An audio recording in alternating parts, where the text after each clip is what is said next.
If you've been on one of our tours, you'll know they're fun and full of interesting facts. Although we've had to temporarily stop them, please keep checking our website to find out what is happening and enjoy the quiz questions there and on social media. As a taster, you might also like this Armchair tour, which we've put together as part of the celebrations for Suffolk Day on the 21st of June. The roads into Bury welcome you to A Jewel in the Crown of Suffolk, a statement of how the town and county intertwine. The tower of St Edmunds Cathedral dominates the skyline. Inside, its beauty demands a separate tour and a chance to climb that tower. An artistic impression of how the abbey would have appeared before it was destroyed shows that the tower of the abbey church would have been even higher and dwarfed all Bury's modern buildings. Pilgrims from across Europe and monarchs came to venerate the shrine of St Edmund, making their way through the Norman tower. King Edmund led his troops in battle against the marauding Danes, but retreated to avoid further bloodshed. The Danes hunted him down and demanded he should cease his Christianity. Refusing to do so, he was tied to a tree, peppered with arrows, and beheaded. His followers soon recovered his body and were led into woods where Edmund's head was being guarded by a wolf. The head and body miraculously rejoined, and over the years that followed, many claimed miracles were worked in Edmund's name. The cult of St Edmund grew, and by 1020 his remains had been moved to a shrine within the abbey site.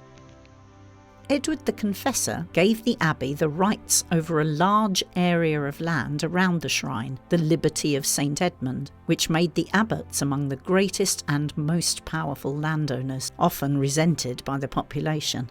This area was later known as West Suffolk, and it was self-governing right up until 1974, when it was absorbed into Suffolk County Council.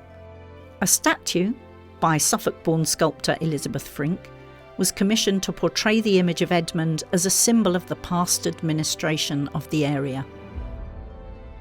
Unveiled in 1976, it attracted a few critical gasps, but is now revered as a local icon and depicts Edmund's kingship, his Christianity and his youth.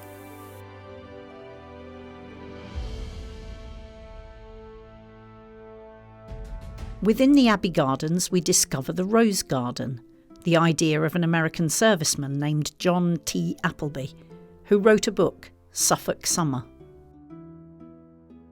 During the Second World War, 1 person in 7 living in Suffolk was American, and the plaque on the odd-looking metal bench is a reminder of the good local relationships that prevailed. There is so much to see and do in the Abbey Gardens, but by viewing the model of the Abbey, you can see that it was essentially a town within a town, with all facilities to support its Benedictine monks. Bury St Edmunds outweighed other Suffolk towns in importance, and the Abbey Church was amongst the largest in the world, with its floor space only slightly smaller than that of St Peter's in Rome. It was the meeting place in 1214 of barons from across the country to draft Magna Carta, the basis of our human rights, which King John was forced to seal.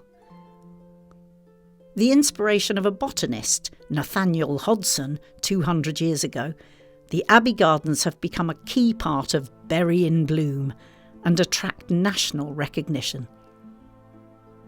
In the great churchyard we find the former Shire Hall, once known as the Grand Jury House. In past centuries, Bury was the centre of justice in Suffolk, with assizes, quarter sessions and crown courts being held there. The building itself and its previous days of justice harbour many dark moments. Executions were carried out locally.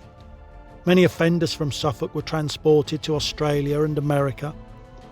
The outside of St Mary's Church is impressive, but inside is the magnificence of the hammer beam roof, stained glass and memorials to the Suffolk Regiment. Its beauty and abundant history make it a must for a return visit, especially to find out about its famous people and to see the tomb of Mary Tudor and learn of her Suffolk associations. The Guildhall is one of the oldest surviving civic centres in the country, and in Abbey times was the administrative centre for the townspeople. During the Second World War, this was the operations centre to command air defences. Nearby, commemorated by a blue plaque, is the former home of James Oakes, who was a yarn merchant, employing around 2,000 people across Suffolk before the decline of the wool industry in the late 1700s. His diaries reveal the town's social history. The town centre boasts historic connections with the county. The pediment of the Corn Exchange depicts images of harvest, plough and cattle. The Nutshell Public House acknowledges the importance of Green King as a brewery and its production of beers that include the brand names of Suffolk Ale and Abbot Ale. Measuring 15 by 7 feet, and definitely the smallest public house in Suffolk, it retains its claim as the smallest purpose-built pub in the country. Full of curios and stories, the pub itself holds a record set in 1984, when 102 people and a dog crammed inside. In the heart of Bury's Market on Cornhill, we find the South African War Memorial, uncannily unveiled in 1904 on 11th of November. It commemorates the loss of 193 Suffolk soldiers. We end at Moyses Hall, the oldest domestic building in East Anglia, and one of 2 remaining Norman buildings in the town.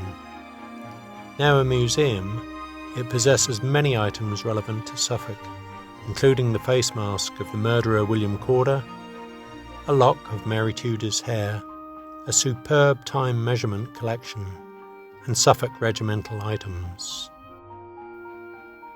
We hope this quick tour will whet your appetite to explore Bury with us more fully on a future occasion.